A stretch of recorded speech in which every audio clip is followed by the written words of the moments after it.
Well, if you find yourself reaching for a word to describe the people who run Memorial University, the Minister of Advanced Education might have a suggestion or two.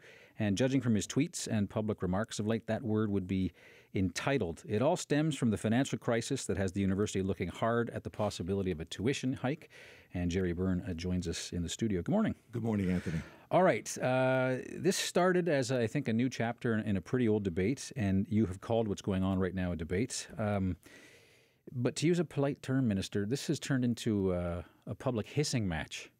What is to be gained by belittling the people who run MUN? No, there's been no belittling of the people who run MUN. In fact, I'm not, Anthony, the one who started out by conjuring Trumpisms, by calling the Minister of Advanced Education Trump or anything else.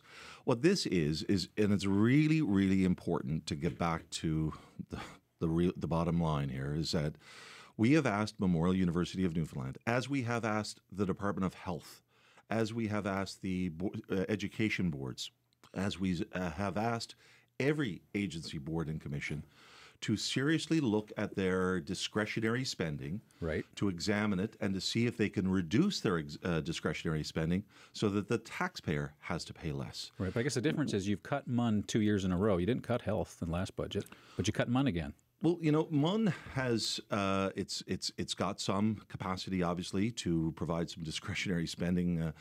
It is a $500 million annual institution. Mm-hmm. We did cut MUN $3 million. $3 million, Anthony, is a lot of money, but it's a $500 million annual institution. I think the budget actually says 11, doesn't it? Well, if you include the $4 million, and that's really, it kind of captures a lot of this, is that MUN is saying the budget cut was 11.9. Government points out that in the main estimates, we added an additional $4 million for the tuition freeze. We added an additional $2.7 million for special projects. We added an additional $1.6 million for salary increases. So, yeah, you know what? You're right.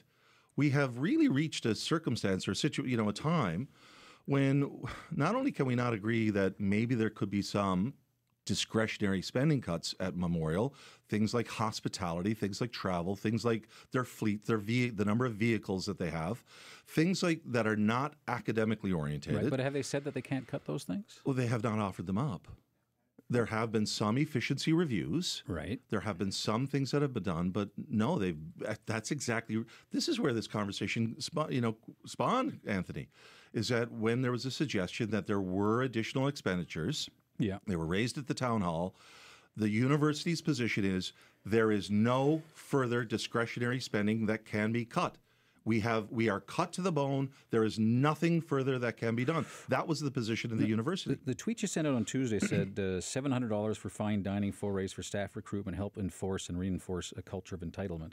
MUN released some documents to show that particular dinner, I think, was for 9 people, right?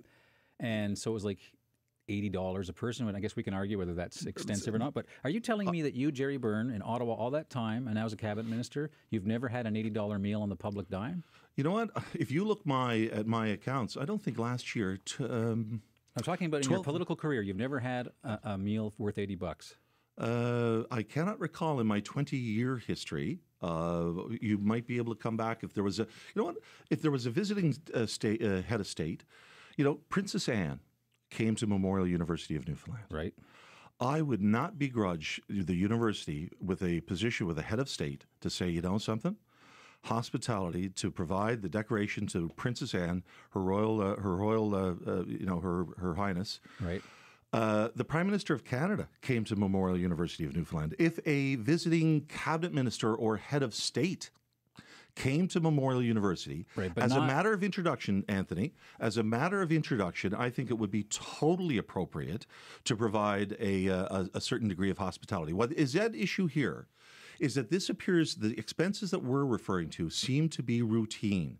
I would not begrudge Memorial University. We cannot dumb this institution down. Right. I would not begrudge this institution the opportunity to be able to say, you know what, if a visiting federal cabinet minister or a head of state on an introductory basis were to come in and say, let's introduce you to our university, I wouldn't have a problem with that whatsoever. Mr. Byrne, your point with MUN was you want to focus on discretionary spending, right? Right. And when anybody analyzes anybody's interpretation of discretionary spending, the criteria can change. Over Easter, you were giving away free ski passes to a ski hill that doesn't make money, that gets $1 million subsidy.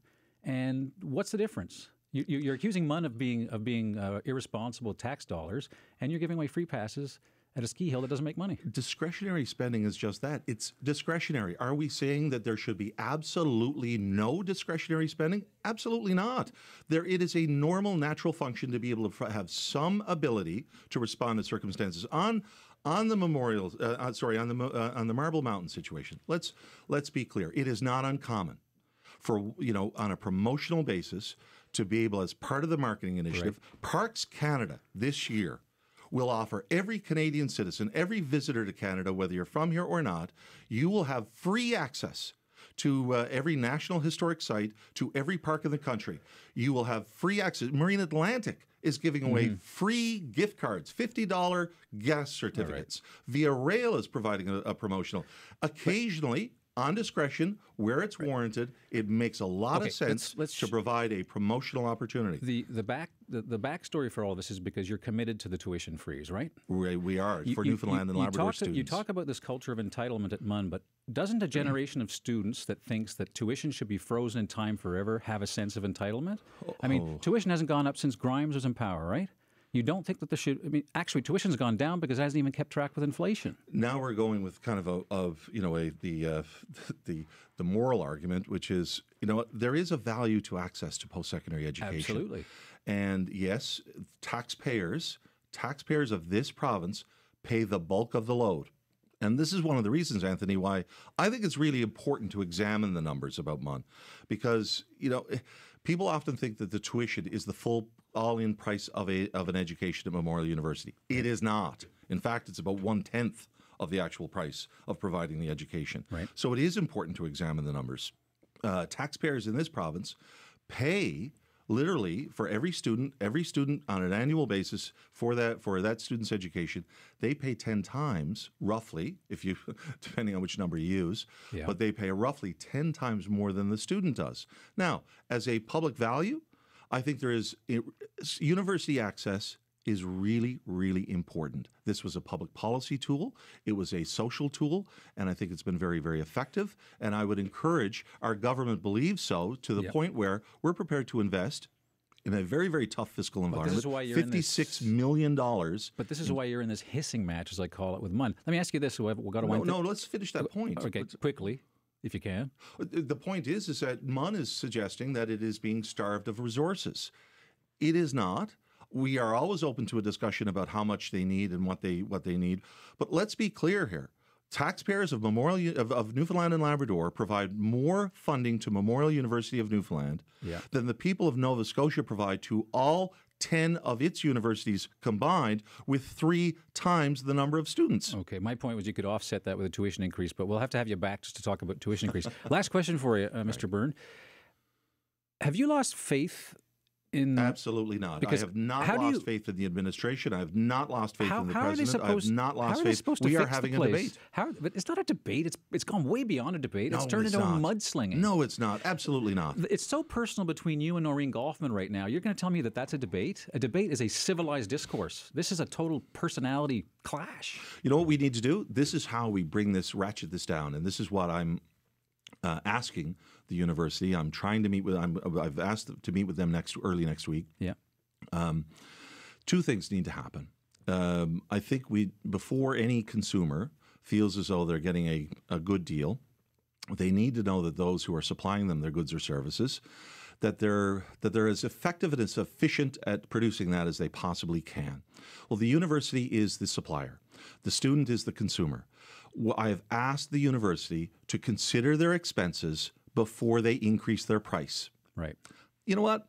That seems to me, Anthony, like a pretty reasonable assertion. The second thing that I've asked them to do is that if they disagree with anything that the Minister of Advanced Education, Skills and Labour has said, instead of saying it in front of the Senate, instead of saying it in front of the media, instead of going and calling me Trump, come to the CBC morning show, ask the president to come and say, what exactly did Mr. Byrne say incorrectly? All right. How would you correct it? All right, Mr. Byrne, feisty discussion this morning. Yeah. Thanks for coming in. Listen, always a pleasure, Anthony. Thank you. That's Gerry Byrne, the Minister of Advanced Education. Your thoughts?